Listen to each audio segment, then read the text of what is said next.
And then there are sanctions, for when Right. people are not, cutting the mustard. So I think that, the incentives are sort of a pivotal part of the whole drug court idea. Right.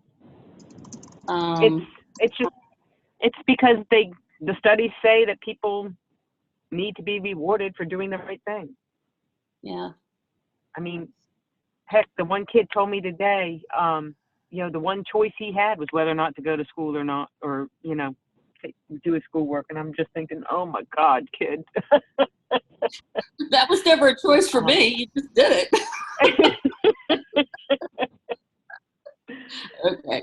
I'm old, but. So Francine, you were about to say something. You were starting to say something about. It was just about the incentives. I mean, the whole drug court model is built around incentives and sanctions. So like Debbie said, you reward positive behavior and you try to put people in a position where you're doing that more than sanctioning them for not sort of meeting, the requirements of the program. So that's all I was thinking when you were asking about incentives. I mean, it's a big part of the whole drug court idea. Because a lot of these folks never had any positive reinforcement in any part of their lives for anything they ever did. I don't know so much. Well, I guess it works the same for juvies. Mm-hmm.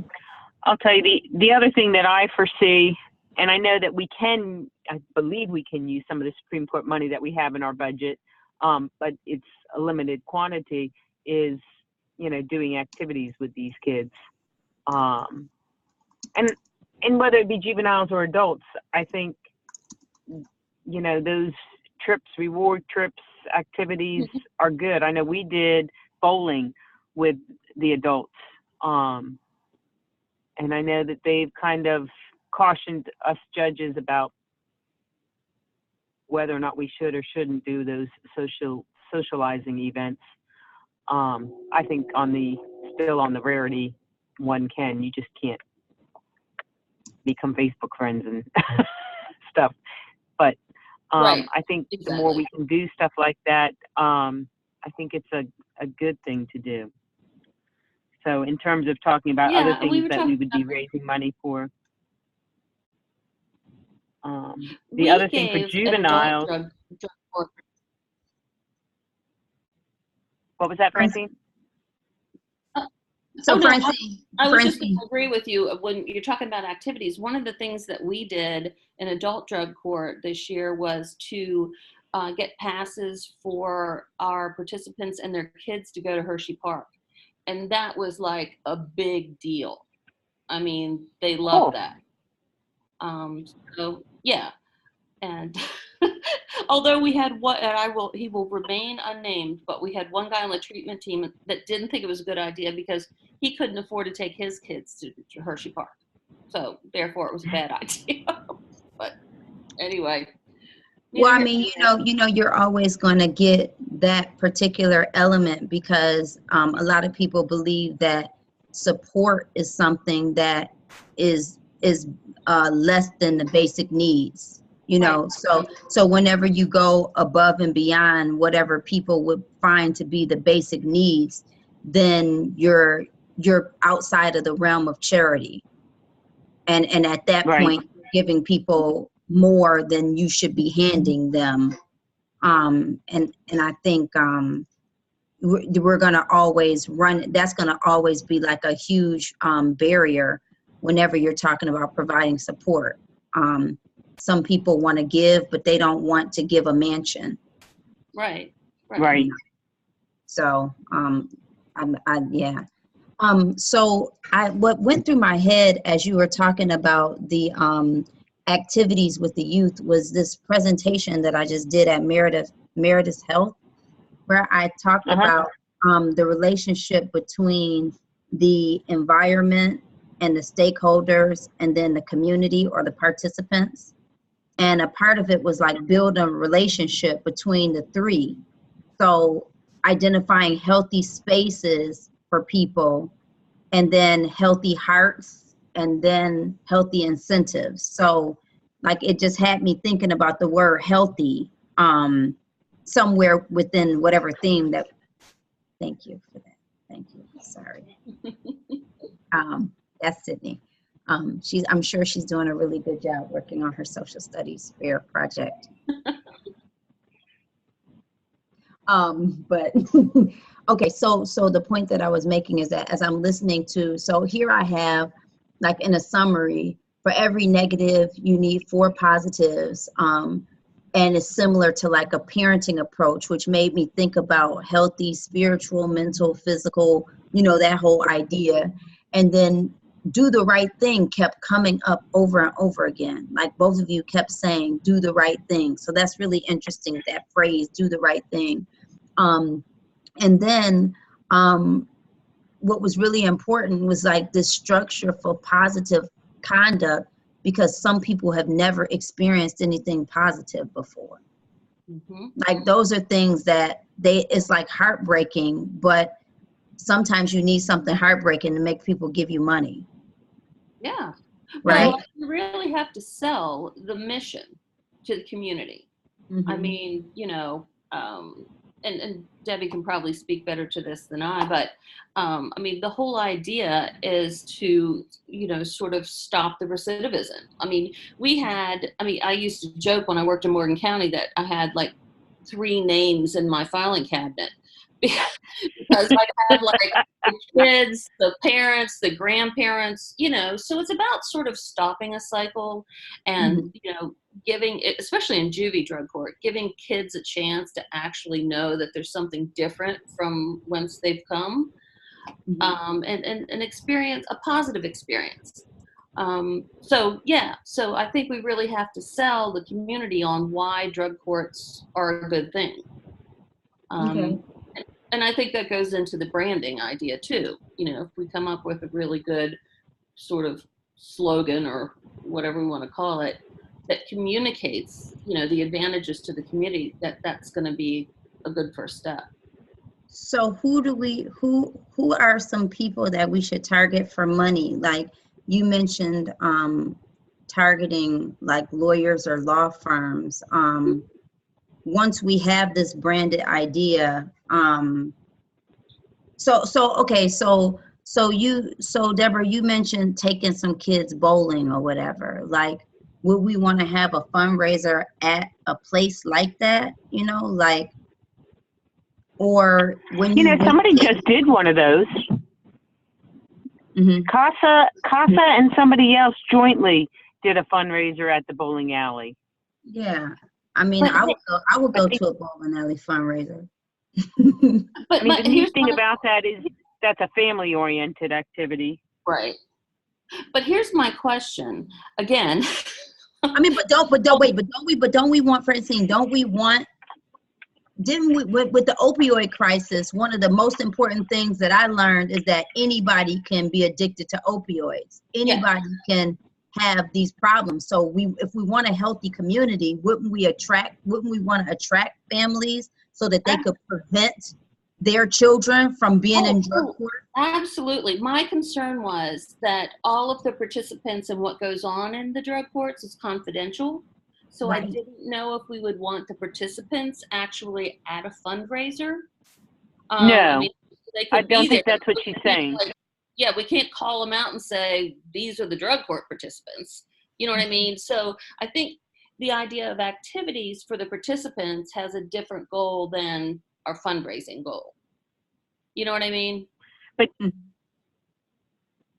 correct. But that would be a good fundraising program thing to do. Well, I mentioned that because I was thinking if you had a fundraiser at a bowling alley, then you could then get the bowling alley to do an in-kind type thing where the kids could go there another time. So right. That would be great. You could connect the fundraiser with the incentive. So I'm saying a 2-for-1. Got it. That's a good idea. Yeah, I was not clear. I didn't want the kids or any of our adult people to, be outed, as it were. I think that's a very important. That's very important point to make. I think. So I mean, if we could get families from the community doing that stuff, that'd be great. we were just talking today, we had drug court this afternoon, about how we're going to now have our life coaches that are associated with the treatment team have like quarterly, social fun activities with all of the participants. And of course, that doesn't help us necessarily with fundraising, but it's, a morale building thing. Well, for the folks that are in the program. The thing is we need to document those things so that when people say, well, what are you doing fundraising for? You can give people specifics. Right, because maybe the why it's not just a. Yeah. Sorry, Deb. What was that? No, you're fine. Go ahead.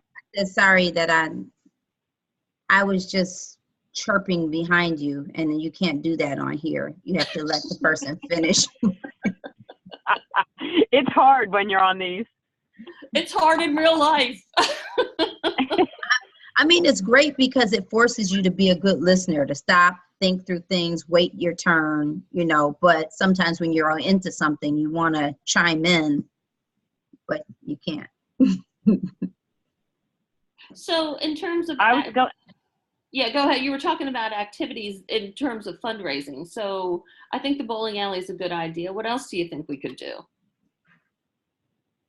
I was just thinking that even those simple going to Chick-fil-A and getting on their list for a day where their evening purchases or whatnot, the 5% or whatever it is goes to drug court. And, we follow that up with the radio because, if you get somebody on the radio talking about drug court and then you mention, that you're doing the Chick-fil-A, it doubles everything. Yeah, that's a good idea. Well, and Rhonda was talking about. And I think both Chick-fil-A's do it. Oh, that's. Like, would you like Ranson and Martinsburg or no? Right. Okay. Am I in the wrong county? No, you're right. Ranson and Martinsburg. So, I mean, to the extent if Bridget's looking to do anything, and I'm assuming they have something in place to raise money. I should have asked her about that last week. But it would be almost like a perfect time if you could double it up at all those locations, Mm-hmm. Yeah, that's a good idea. Okay, so I have here, we need to figure out who our target audience is. So I'm assuming that the target audience is going to depend upon the fundraiser type, because it's going to be a different target audience for Chick-fil-A and the radio than it would be for like a bowling fundraiser or whatever. What type of fundraisers make big money? Well, you had the best idea. Auctions make big money. And it sounds they just take a lot of work. They do. Yeah. It's a lot of work. And you know what else I'm thinking? We could also sort of like canvass the local churches. They're always looking to, churches make some sort of good mark somewhere. I think one of the things, and I should have invited him to be on this phone call, but is to go to David Greenberg and find out. I know they had a big dinner. Oh, okay. And that's where they got their initial seed money. And between his connection with, his wife being in the school system and his knowledge of the people in the community, he had tons of people involved in that. And I know he's willing to help us in terms of all of those contacts and, in terms of his list of who donated before by going to that dinner. That's good. Well, there was, and just in terms of like maybe donations, there was a guy who was a parent of one of the GV Drug Court graduates, and I went to their graduation, and I actually knew that guy because he had painted our house. Well, he's now like a big barbecue guy, and he had donated all of this wonderful food for the graduation. So, I mean, I don't know what kind of dinner we could envision, but. Is it the light-skinned guy with the truck that's at Lowe's all the time with the light color eyes? His name's Mike Shepard, is the dad. So I don't, well, oh, I see. The barbecue place, no, he used to have it out at Ferry Hill, like across the Potomac here in Shepherdstown. Okay. But it's one of those mobile things. But I'm just saying. I think this is the same guy. Oh, cool. Yeah, well, he has dark hair, and I think he did have blue eyes. He's sort of a guy. You know. Yeah, this is the same guy. Mr. Harder is at the Parks and Rec. And I wonder if you couldn't do something at the Parks and Rec building. So locations. What would we do at Parks and Rec? What type of thing? The dinner? Is that what you're meaning? Yeah. And if we can get people to donate food rather than have to like go to the Clarion or someplace like that and pay for food, then, you know, it's all profit. Right. I wonder, you know, my sorority, the Delta Sigma Theta, they had a bingo, and at the bingo they asked people to bring like books and stuff like that to donate, and all the people who brought something, they got like a ticket, like a ticket that they could use for like a raffle. Like, I wonder if you could have multifaceted donations like that, where you have like a raffle, but you also incorporate something like, you know, if somebody has. Sorry. It's okay, I like the song. I mean, I know that the books were for children, but they were able to get like 8 boxes of brand new children's books.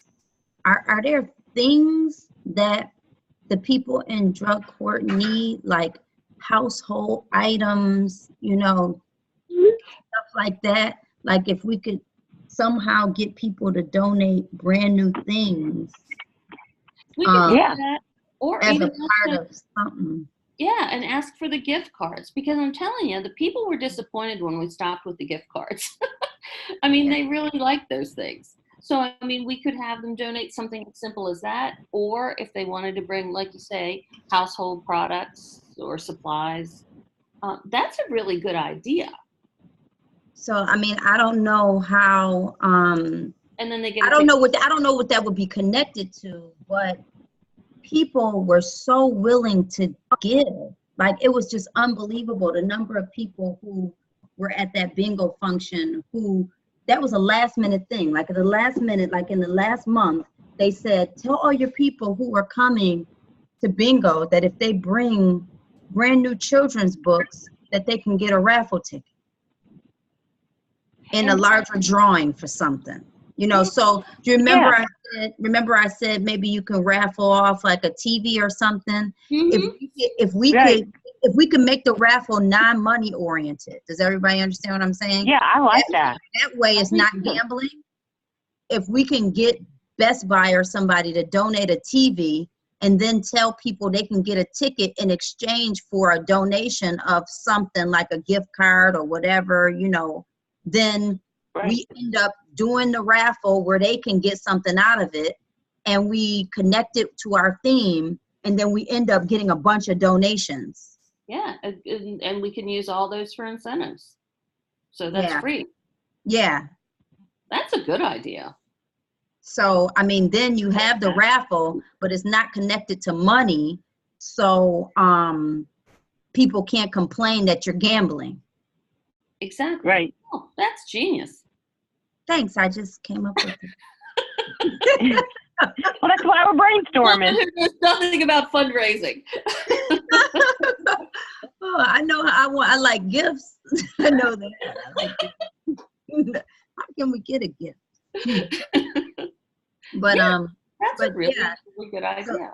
So that curves the whole idea of the money, and it turns it into this healthy, positive incentive where you give something amazing and maybe we can give you back something even more amazing. Yeah. So what I'll do is I'll contact Greenberg, sit down with him to find out kind of how he did his dinner. I'm just kind of curious about that. And then I'll include that info in the email. Otherwise, I can chat with Mr. Harder and find out if, you know, whether or not something like using the Parks and Rec Center there in Ranson would be available to us for something like a dinner fundraiser. We can use the store ballroom. We can use Shepherd. Also, okay. I mean, I can, under my department, I can get. Now when you have a fundraiser or something that you're doing, there's some type of fee or something that they charge, but I can still get a faculty rate for like a wellness center or something like that. Like if we wanted a space that we would really dress up.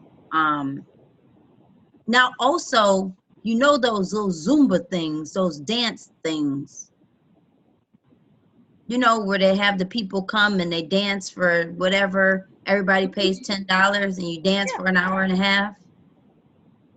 That's a good idea. I raised $1,000 for 1 hour Zumba-thon that I planned a month. I forgot about that. I was raising, here we go. You forget about a lot of things. I'm sorry. I was raising money. I wanted to just have a healthy exercise event because we were raising money to ship some donations that we collected from the school. So we had little boxes, and we put the boxes in every classroom in Tomahawk Elementary School, and the kids brought in food items for us to ship to Texas after Hurricane Harvey. And then we had this dance-a-thon thing that we had because we just wanted to earn $200 to ship the food. Once we found out how much the shipping was, we said, we'll have this dance-a-thon. But we ended up making over $1,000, and we donated the rest of the money to the TRIO first year college student fund for students to get books or whatever it is, that their emergency fund. We just gave the money to TRIO because we had no idea that with less than a month's advertisement that we would make $1,000 off a 1 hour, 1.5 hour dance event. So if you really market something like that. So who did that for you?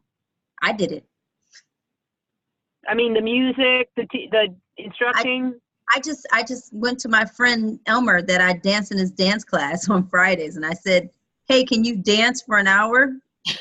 And I didn't pay him anything. Well, those are the best kind of friends to have. I didn't give him $1. I did. He had a company, and he asked if I could put the company's logo on the flyer. And I said, sure, we can include them as a sponsor. And then he did it. He danced for marketing of his company to be on the flyer. And it was called West Virginia We Care. That's what I named it, West Virginia We Care. And it was on Hagerstown News and some things like that. And we had the dance-a-thon, and we sent thousands of dollars of food and donated to the TRIO fund with less than a month's advertisement because people love dancing. So, I mean, what if we had like a dance-a-thon and then had people bring those donations in to get a ticket and then raffle off a TV or something? Yeah. Yeah. And then that could be quick seed money because all you need is some people to dance. Yep. So you just need a location and the people to come. And I mean, and the thing is, you know, they have like the University Healthcare. I'm on their board. They have a wellness center. Maybe the University Healthcare could give us a donation. Heck yeah, I bet they would. Use their wellness center for free or something. I don't know. Yeah. I can ask Tony Zelenka. But I mean, these are just, you know, ideas. We mentioned a bowling alley, but bowling is an activity, so is dancing. And dancing is healthy, healthy exercise. Maybe we could get Extreme Fitness to donate some memberships to some of the clients or something, you know? Yeah. I don't know. Or the McCormick, whatever. More, right. Yeah, I know what I mean. Yeah, I don't know what it's called. Mary? I should. It used to be in the Dorothy McCormick Center, but they moved it or something. I was thinking. Yeah, they moved it, and then I don't know where it is, but I know it exists. Well, along those lines, and I don't know if this is going too far, but you know, the alumni board over here at Shepherd, we have a golf tournament every year, and it makes like $10,000. Oh, and University Healthcare's golf tournament makes like $60,000. Well, then we need them. They know people really pay money for golf tournaments, but there's a gentleman at Shepherd University that does golf tournaments, and he asked me if some of my students in my class who have to do 1 hour of community service as a part of their grade, he asked if that could count, if they could participate as a part of the fundraiser for the golf tournament. And so it takes a lot of volunteers. Yeah, but you know, it's a lot of Shepherd students who need community service for their fraternities and sororities. So, you know, student life, those people could participate with whatever we do. They can participate as volunteers. You know, all I have to say is it's the sociology department healthy initiative to support drug court. Oh, and then the students could earn a credit toward this leadership thing that Rachel Meads has. It's a leadership certificate that they can receive by participating in activities and stuff. And if they have enough activities, then they can earn regalia when they graduate. Oh, nice. So maybe, you know, even in terms of getting volunteers, maybe we can use a strategy like that to get students, college students, to help us. Yeah, that sounds great. So I want everybody to know that this meeting was set for 45 minutes, and I did actually press record when it really started to get good, but it's up to you all whether we share it. But our idea started getting too good. The idea started getting way too good for us not to record it. So there's